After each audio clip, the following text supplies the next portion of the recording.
Hi hello welcome to Araku public voice. ఇక్కడ మీరు photo చూస్తున్నారు కదా, ఇది అల్లూరు సీతారామరాజు జిల్లా చింతపల్లి మండలంలోని చింతపల్లి దగ్గరలోని రామాలయం స్ట్రీట్ దగ్గర గవర్నమెంట్ జూనియర్ కాలేజ్ లో ఆనుకుని కొన్ని ఇల్లులు అక్కడ ఉంటున్నాయి. దాదాపుగా 30 సంవత్సరాల నుంచి వాళ్ళు కూలినాలు చేసుకుంటూ అక్కడ జీవనాన్ని సాగిస్తున్నారు. అక్కడ వాళ్ళ యొక్క ప్రధానమైనటువంటి సమస్య ఏమిటంటే తాగునీరు సమస్య, తర్వాత వాళ్ళ యొక్క రోడ్డు సమస్య.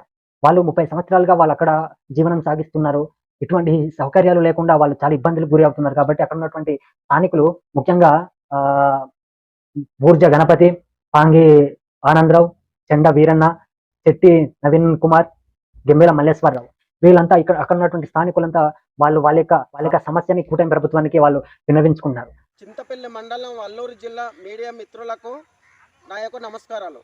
నా పేరు చెండ వీరన్న.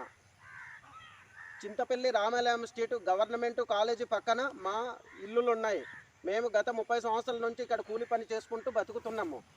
మాకు ఇంతవరకు ప్రభుత్వం ద్వారా ఏ రోడ్డు సౌకర్యం కానీ మంచినీళ్ళు సౌకర్యం కానీ లేదు. కాబట్టి ఈ కూటమి ప్రభుత్వం మా సమస్యల్ని అర్థం చేసుకొని మాకు సీసీ రోడ్డు, డ్రింకింగ్ వాటర్ సమస్య మా సమస్య తీరుస్తారని కూటమి ప్రభుత్వానికి నా యొక్క విజ్ఞప్తి. ప్రత్యేకంగా మాకు అరకువెల్లి పర్యటనలో మన ఉప ముఖ్యమంత్రి గారు పవన్ కళ్యాణ్ అన్నగారు వచ్చి ఏ సమస్య ఉన్నా ఏ సమస్య ఉన్నా మాకు తెలియజేస్తే వెంటనే రోడ్లు వేస్తామని హామీ ఇచ్చి ఉన్నారు. కాబట్టి మా సమస్యని మాకు పరిష్కరిస్తారని కూటమి ప్రభుత్వానికి నా యొక్క విజ్ఞప్తి. ఉంటాను. నమస్కారం. అలాగే ఈ అరకు పబ్లిక్ వాయిస్ ఈ ఛానల్ తరపున కూడా మేము కూటమి ప్రభుత్వానికి అభ్యర్థించుకుంటున్నాం. అంటే మనకు ఆర్టికల్ 21 ప్రకారం ప్రతి ఒక్కరికి కూడా మనకు జీవించే హక్కు అనేటువంటిది ఉంటుంది. కాబట్టి ఈ మౌలిక సదుపాయాలు అయినటువంటి ఈ యొక్క తాగునీరు కానీ, లేకపోతే ఈ రోడ్డు సౌకర్యాలు కానీ ఇవి కల్పించవలసినటువంటి బాధ్యత ఈ కూటమి ప్రభుత్వానికి ఉంటుంది. అట్ ద సేమ్ టైం ఏ ప్రభుత్వానికైనా ఉంటుంది. వీటిని వెంటనే పరిష్కరించే దిశగా అడుగు వేస్తారని ఈ యొక్క అరకు పబ్లిక్ వాయిస్ తరపున మేము కోరుకుంటున్నాం.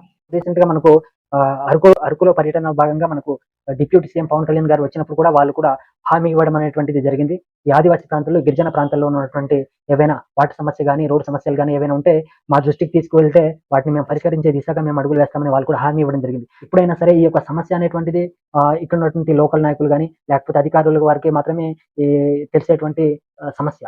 కాబట్టి వీటిని అధిష్టానం వరకు తీసుకువెళ్లాల్సినటువంటి బాధ్యత ప్రతి ఒక్కరిపైన ఉంటుంది. ఈ నాయకులు వీరి నిర్లక్ష్యం వలన, లేకపోతే అధికారుల నిర్లక్ష్యం వలన ఈ యొక్క సమస్య అనేటువంటిది పై అధిష్టానం వరకు చేరి ఉండకపోవచ్చు. పై అధిష్టానం వరకు చేర్చే బాధ్యత ప్రతి ఒక్కరిపైన ఉంటుంది. కాబట్టి ఈ వీడియోని ప్రతి ఒక్కరు కూడా లైక్ చేసి ఈ యొక్క వీడియోను షేర్ చేసే ప్రయత్నం చేయండి. ఈ యొక్క సమస్య అనేటువంటిది అధిష్టానం వరకు చేరినప్పుడు ఈ యొక్క సమస్యకు అనేటువంటిది పరిష్కారం దొరుకుతుంది. ప్రతి ఒక్కరు కూడా వీటి భాగస్వామ్యం వీటిని షేర్ చేస్తారని అరకు పబ్లిక్ వాయిస్ తరపున మేము కోరుకుంటున్నాం.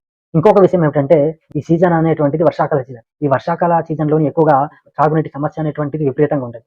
వీటి వల్ల త్రాగునీటి సమస్య వల్ల విపరీతమైనటువంటి రోగాలు బారిన పడేటువంటి అవకాశాలు కూడా చాలా ఎక్కువ ఉంటాయి. ఇది చిన్న చిన్న సమస్యలుగా కనిపించవచ్చు, కానీ అక్కడ ఉన్నటువంటి స్థానికంగా జీవించే వాళ్ళకి ఇది చాలా పెద్ద సమస్య. ఇలాంటి సమస్యలకి పరిష్కారం చూపాల్సినటువంటి బాధ్యత ప్రభుత్వాలపైన ఉంటుంది. కాబట్టి ప్రతి ఒక్కరు ఈ యొక్క వీడియోని షేర్ చేస్తూ ఈ సమస్యకు పరిష్కరించే దిశగా అడుగులు వేయాలని, ప్రతి ఒక్కరు భాగస్వామ్యం అవ్వాలని అరకు పబ్లిక్ వాయిస్ తరపున మేము కోరుకుంటున్నాం.